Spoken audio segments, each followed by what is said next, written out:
Today's video, why Germans don't buy houses. We are Lisa and Greg, an American couple living abroad in Spain. If you're curious about the crazy, funny, and surprising differences between the US and Europe, you came to the right place. We are like less than 100 subscribers away from 10,000 right now. As we're filming this, As we're filming this. So by the time you watch this, I don't know, we might be up to like 20,000.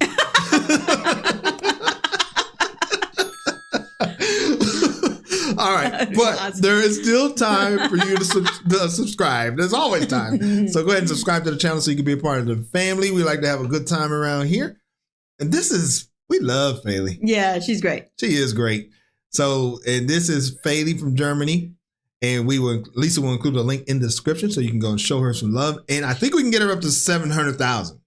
Oh, okay. Yeah. Yeah. Why not be because of our channel? She has a lot. Yeah, that'd be great. So go ahead on over there and show her some love. I'm sure she would appreciate that. All right. So this was going to be interesting. Yes. There's other videos about what makes German houses so different from United States houses. I also want to watch that. But but this is curious as why they don't buy houses. Why they don't buy houses. It's going to be interesting. Yeah. All right. Well, let's see what happens. Okay. Here we go. I'm a German who has been living in the US for a little over 5 years now, and last year I even bought a house here. Something that I definitely wouldn't have done if I had stayed in Germany. Why, you ask? Here's the answer. It's not easy getting a house in Germany. Hold on, I like this. Don't interrupt. Hello, servus, and welcome back to my YouTube channel. Same. I love that little music in the beginning. That's cute. Okay. But that it's not easy to buy a house in the U.S. either. Yeah. So she's in Cincinnati. Not that it's hard I'm assuming it's hard in Germany. I guess that's why I said that. But she's in Cincinnati. The cost of living is a little less there. It is a little less. There's Midwest, I guess they call it. So maybe it's a little bit more affordable. Maybe. Interesting. Yeah. Oh, my name is Feli. I'm originally from Munich, Germany, but I've been living... Feli. Feli. I think we keep saying it wrong. I keep saying Feli. Oh, yeah. Oops. Feli. Sorry, Feli. Feli. Welcome back to my YouTube channel. My name is Feli. I'm originally from Munich, Germany, but I've been living here in Cincinnati, Ohio, on and off since 2016. And as I just mentioned in the intro, I even bought a house here last fall, which makes me the first one out of all of my German friends to do that, and probably even the first one who has even thought about it. Here in the US, however, I have plenty of friends my age who own their own home. I feel like it's quite normal here to buy a house, even at a younger age, and pay off the mortgage instead of paying rent. And in a lot of cases, people just sell their houses again after a few years and move somewhere else, or simply upgrade to something nicer. Germany, on the other hand, is known as a nation of renters. I know that this comes as quite a surprise to most people, but more than half of all Germans actually live in a rented place, and only about 45% of Germans live in a place that they or someone else in the household own. Now, the reason why this is so surprising is that Germany is the country with the biggest economy in Europe and one of the biggest ones in the world. So naturally, you would think that a wealthy country like this has plenty of people that own their own real estate. But the truth is, Germany actually ranks among the last places in the developed world when it comes to home. Look at Spain. Where is the United States? I automatically looked to Spain. Sorry, Germany. Spain is number one. So a lot of homeowners out here. Oh, wow. Yeah, it is surprising because there's so many apartments. But maybe that's considered because you can purchase the flats. Yeah, you can purchase flats. So yeah, maybe that's there's still a homeowner. Yeah. Germany actually ranks among the last places in the developed world when it comes to home ownership rates. Out of all European countries, only Switzerland has a lower rate than us. These numbers are a little bit older. Most of these countries don't release new numbers regularly, but it really hasn't changed all that much. Germany is still in that same rank today, so it's a helpful graphic to visualize the differences. But how does this make sense? How does a wealthy country like Germany have a lower home ownership rate than poorer countries such as Spain, Greece, or Mexico? Let's talk about it. Okay. So of course, it's not like no German in the entire country owns a house. The title of this video is obviously somewhat of an exaggeration. I personally grew up in a residential neighborhood in Munich where most people did own their homes. Granted, the majority of those houses were row houses or duplexes with a rather small yard where only a thin fence is dividing you from your neighbor's patio and yard.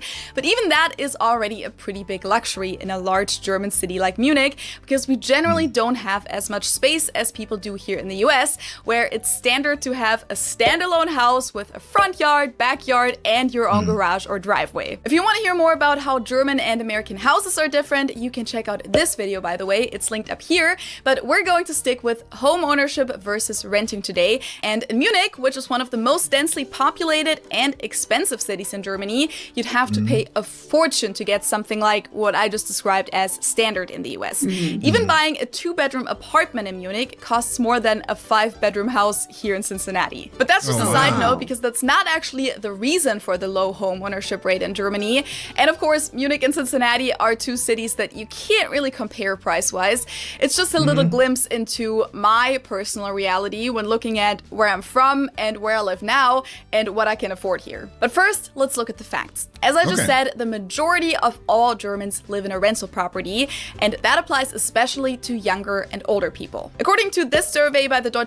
I hope she tells us why. Because that's what I want to know. I want to know why. She works up to it. Yeah, she does. She feels excitement, which is good. We've seen a number of her videos that it takes a second. Yeah. But she'll tell us here in a second. Keep watching, though. Just wait. Okay, just wait. Deutsche Bundesbank from 2017, it's about 85% of the 25 to 34-year-olds who rent their home, 71% of the 35 to 44-year-olds, and 52% of those over 75. So the highest homeowner rates are among the people between 45 and 74. In that age group, the homeowner rate is at 54 to 60%, so more than half of all people in that age group do own their own home, and only 40 to 46% are renters. Over the last 10 years, the homeownership rate in Germany has only slightly increased, by the way. The homeownership rate also varies within Germany and is different from state to state, with the highest rate of about 65% in the Saarland and the lowest rate of 17% in Berlin. What's interesting is that overall, there are fewer homeowners in the so-called new states of Germany, Neue Bundesländer, so in former East Germany, than in West German states, which seems to be a remnant from the GDR. About 90%. She said there's more? I think there's less. Hold on. I want to hear that again. Okay.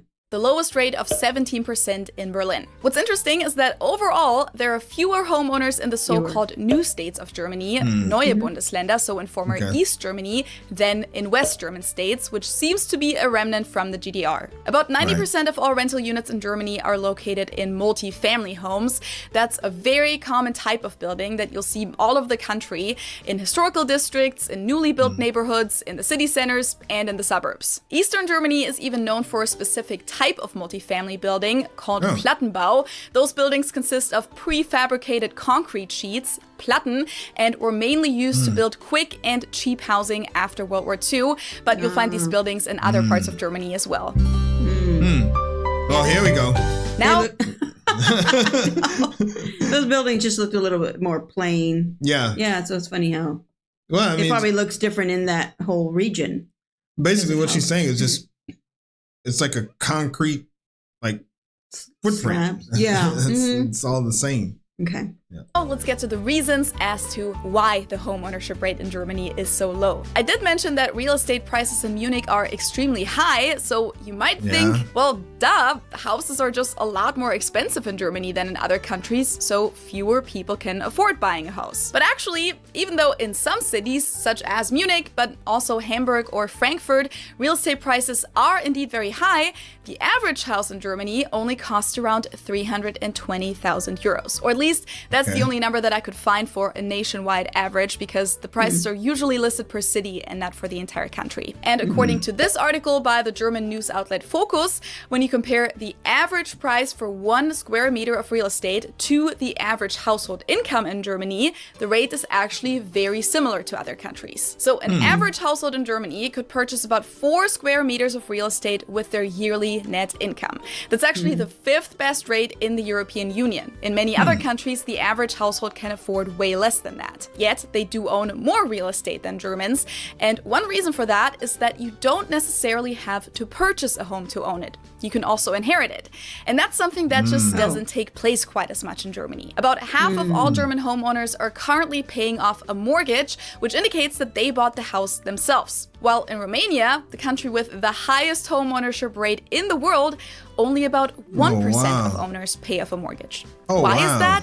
Well, there simply isn't quite as much to inherit in Germany, which, of course, has historical reasons. About 20% of all German housing stock was destroyed during World War II, about 2.3 million homes. An additional 2 million were damaged, and including the refugees from the Eastern occupation zone, about 21 million people needed a home. So in the first few years after the war, West Germany needed to come up with a plan to provide a lot of housing, about 5.5 million homes to be exact, as quickly as possible. And they had to do it in the midst of a broken economy, with the currency being virtually worthless and a population who didn't have a lot of financial means. The best way to solve the situation was to build government-subsidized social housing in the form of apartment units that people could rent for a reasonable price. The first housing program started right after the end of the war, when there wasn't even an official state and government in place yet, but shortly after the Federal Republic of Germany was officially founded in 1949,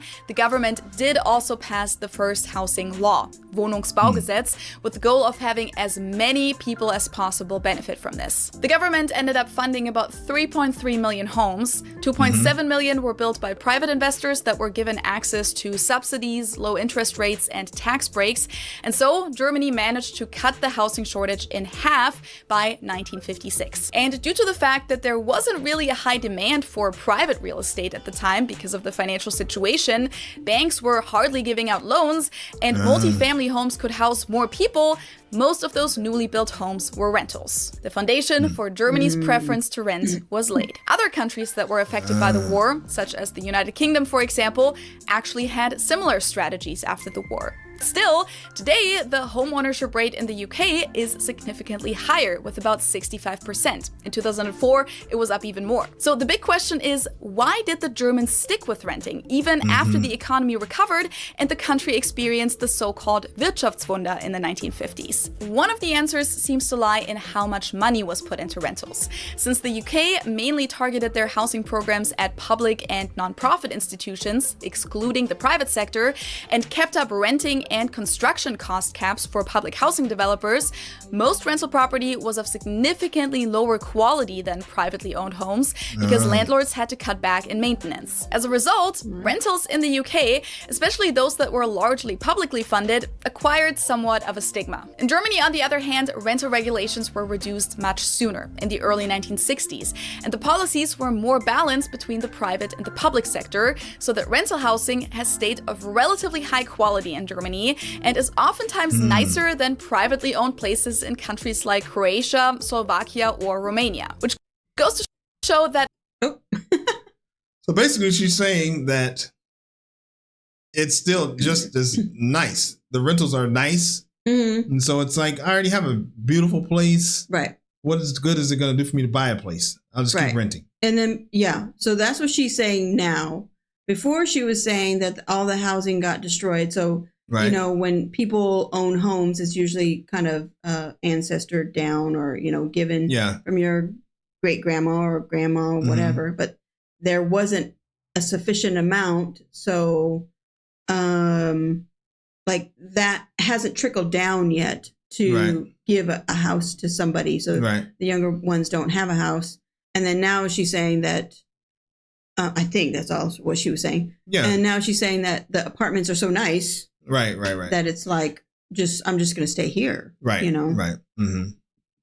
That owning your own home doesn't always necessarily equal a better housing quality, and German renters seem to be very happy. According to a 2007 survey by the OECD, more than 93% of Germans said that they were satisfied with their current housing situation. One factor that probably contributes to that satisfaction is that there are a lot of regulations in place to protect tenants in Germany. This includes rent caps that limit rent increases to no more than 20% over a 3-year period. In some cities, it's even 15%. rent. In cities with a particularly tight housing market, we also have a so-called rent price break since 2015, a rent control, Mietpreisbremse, that keeps landlords from raising rents unreasonably above the local rent index, Mietspiegel.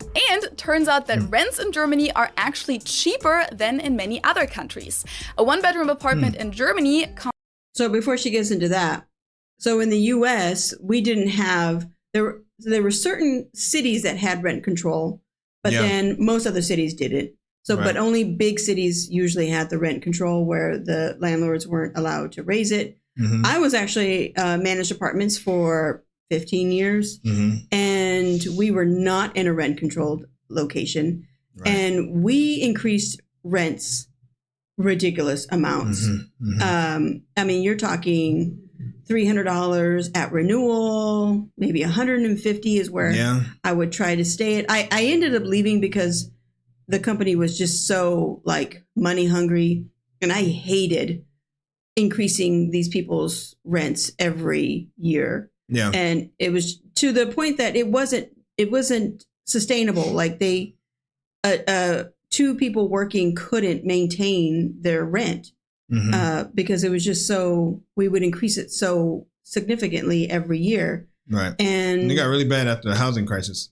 Yeah, because it was like, whoa, look, we're taking advantage of the housing crisis. So all these people need somewhere to go. Well, not only that, in the housing, part of the housing crisis where the mortgages were so high. So if they had a $6,000 mortgage, then you could charge them $3,000 for a 2-bedroom because they're still getting the savings. And so that made the rent prices higher. So I definitely remember that's when it kind of changed a lot. And then it depends on, who I was, my boss at the time. And it was just so much. I couldn't stand the increases that they were doing. But so, the fact that like my residents were forced out because of all the rent increases that we were putting on these people. But they have rent control everywhere. That's huge. Actually cheaper than in many other countries. A one-bedroom apartment in Germany costs about 700 euros a month on average. It's obviously going to be more expensive in a city like Munich, while the nationwide average here in the US for a one-bedroom apartment is at 1,100 US dollars. Oh, I was about to say, I thought I was looking at 700 because that's USD. I thought that was US. I'm like, that is not. Okay. No. On average, one bedroom, 1,100 probably. Yeah, I mean, depends on where you are. But, it depends. I guess average, yeah. In addition to that, leases are usually unlimited in Germany, unlike in the US where a standard lease ends after 1 year, and terminating a lease in Germany comes with quite a few rules, especially on the landlord's end. Both parties usually have to give a 3-month notice, unless the lease agreement says otherwise, and if tenants have lived in the place for over 5 years, the landlord even has to notify them 6 or even 9 months before. Also, landlords can't terminate a lease without having a good reason. That can include the tenant being late with their payments, of course, but also when the landlord needs the place to live in it themselves or for family. That's called Eigenbedarf. They do have to show evidence of this need though, and they can't terminate the lease when they want to sell the place. So landlords are often pretty restricted when wanting to end a lease and often have to overcome a lot of obstacles, which means that tenants don't have to worry about just being kicked out at any given time. And that provides a lot of extra security. Now, besides all of the upsides of renting in Germany, the German government also just doesn't provide as many incentives to buy your own home as other countries do. Well, that's interesting because basically what it sounds like is that the government is saying that it's better to rent. They have all these things in place that keep everyone renting. Wonder why they think that. So, no. German government also just doesn't provide as many incentives to buy your own home as other countries do. Even though there is a homeowner program, the KfW Wohneigentumsprogramm, that gives people who want to buy or build their own home access to low interest loans, it doesn't seem to be enough for people to buy more real estate and even out the lag in tax breaks. Because unlike other countries, Germany doesn't allow you to deduct your mortgage interest payments from your taxes. Unless you rent the place out instead of of living in it yourself, which then again encourages the renters market more. Also, German banks are generally a little more conservative when giving out mortgages and often require a 20% down payment, while in the UK, you usually only need 5 or 10%, and in the US, you can get a mortgage with a down payment as low as 3%, or in some cases, even 0. At the end of the day, this just keeps the threshold of entering the real estate market a little higher than in other countries, and especially excludes people with a lower income. What's also pretty high by international standards are the transaction costs for home purchases in Germany, which makes buying a home and especially frequent moves less attractive. Last but not least, as this article points out, the low homeownership rate in Germany probably also goes back to mentality differences. In most countries, owning your own property is a life goal for many people with a pretty high priority. George W. Bush promised his voters to make the US a homeowner society, for example. And when Brits say things like, "My home is my castle," you can tell that they idealize the idea of owning their own home as well. Meanwhile, according to the article and my personal experience, most Germans are a little more hesitant when it comes to buying real estate and taking out loans. And with the good renter conditions in the country, renting just seems like a You see that? taking out loans. Taking risks. And taking risk in general. They're not apt to take risks. Yeah. Risk averse. And with the good renter Is that true? conditions in the country, renting just seems like a very responsible and reasonable thing to do. And that actually lines up perfectly with my personal experience. I kind of mentioned this at the beginning of the video, but I feel like buying a house in Germany is just considered a much bigger step than it is here in the US. It's more like this intimidating adult thing that younger people honestly don't really talk about a lot, even in your 20s, because it's not really a realistic option for most of us. Yeah, I mean, that explains why in the beginning, I think the average age, she said, was like 45 to 70. So That have a home. yeah. So she's basically, this is explaining it, that it just seems so overwhelming. Yeah, that they to have a house. The young ones don't. You got other things to worry about when you're 20, 25. It's not a house. Yeah. Really talk about a lot, even in your 20s, because it's not really a realistic option for most of us. It's something that's way down the road or might never be reality for us. Now, of course, I grew up in a big, expensive city. This is definitely a little bit different in rural areas, but I think it's safe to say that buying a house is just a big decision and a big step for Germans. And I experienced the different reactions when I bought my house last year. While most of my American friends were simply excited for me, many of my German friends looked at it as this huge milestone and couldn't even believe that I was able to do this and how easy the process was here. Americans really make this whole house purchasing process seem like the most casual everyday activity. My realtor even told me that she never had a client that asked as many questions as I did, even though from a German perspective, I really just did what everyone who's about to make a big decision like this should do. But she said that most of her clients usually just want her to handle everything and don't really care to understand all of the details themselves. And the signing of the That was us. Yeah, when we bought our house. I mean, it was stressful as it was with all the paperwork that you have to do, but it was more stress about, is this going to work? Is this going to pass? You know, it was stressful, but I remember when the house that we ended up in, Pam, who's our real estate agent, like she called us and said, "I found this house. It looks amazing. You're gonna trust me? You want to put an offer?" And we're like, "Sure." So yeah, I know. We need to ask questions. We're all okay. So it's true. Final purchasing contract took me like 15 minutes. In Germany, I know from my parents that usually takes over an hour because they'll read the entire contract to you. Here, they just summarized the contract for me and had me sign the different pages. I also feel like even for Germans who could technically afford it, buying a house isn't even on the table usually until they're sure that they want to stay at that place for a long time.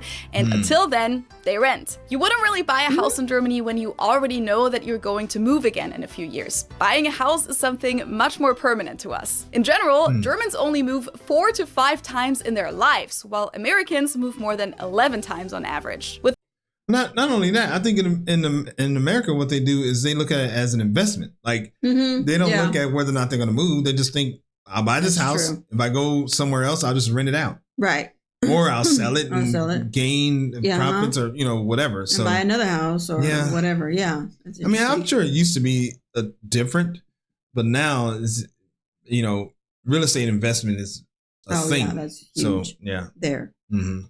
4 to 5 times in their lives, while Americans move more than 11 times on average. With the yearly leases here in the US, especially younger people often choose to move every year instead of extending their lease, and even for families, it's normal to move every now and then. And as I said earlier, just sell your house and buy a new one. So to answer, yeah, we move quite a bit. We had bought that house. Wow, I was back in 2009 when we bought the house, and then we did sell it, and then we've been renting because we've been renting. Yeah, because we move. Yeah, we but move so much. It's interesting though. In the U.S., it's like renting is kind of a bad thing. I think for the older people see it. Like my mom is always like, when are you guys going to buy your house? You guys need to settle down. Right. And we're like, well, I don't know. There's just, each individual person is different, but we're definitely like, we still got things to do. We want to go travel. We're not like trying to settle. I think eventually we want to get the house for the boys to have. I mean, that's probably the only reason I'm fine to stay in an apartment. I mean, I don't care. But that's where our mind is. We just want to get a house just so we leave something for our boys. Right. That's kind of all whatever. Yeah. Answer the question of the video, the reasons as to why Germany has a lower home ownership rate than most other developed countries in the world are a combination of the country's history and rebuilding process after World War II, the high quality of rental housing, relatively low rents, the high renters protection, low incentives for homeowners, and probably a little bit of our mentality. If you want to read more about this topic, I linked all of my sources and articles that I used for my research in the info box below. Now I would like to hear your experiences with the topic. What is this like in your country? Do people prefer to rent or own? Is there a stigma about renting? Have you bought a house before? And if so, how have your experiences been? And if you're German or American, do you have anything to add to my perception of how this topic is approached in the two countries? Let me know in the comments below. And if you want to hear a little bit more about mortgages and taking out loans in general, I can recommend this podcast episode of Understanding Train Station, where Josh and I talked about how Germans and Americans handle their finance. All right. Yeah. So, I think the big part of why a lot of people in the US they end up just saying, I'm just going to buy a house because the landlord keeps increasing my rent. So you're better off just paying something that kind of stays relatively the same and is paying into, you're investing into your own property because the landlord just going to keep increasing your rents. That's kind of what she was saying there too, because the United States doesn't have rent control and stuff. Mm-hmm. Yeah, I mean, well, that was why they keep the prices, why they rent in Germany. Right. I think in America it's more like it's just a culture or a mentality of like, I think just having something that is your own. Like I know my mother's like, in the US they're that way. Yes, like she's like if she doesn't have anything else, she has a place to stay. Right.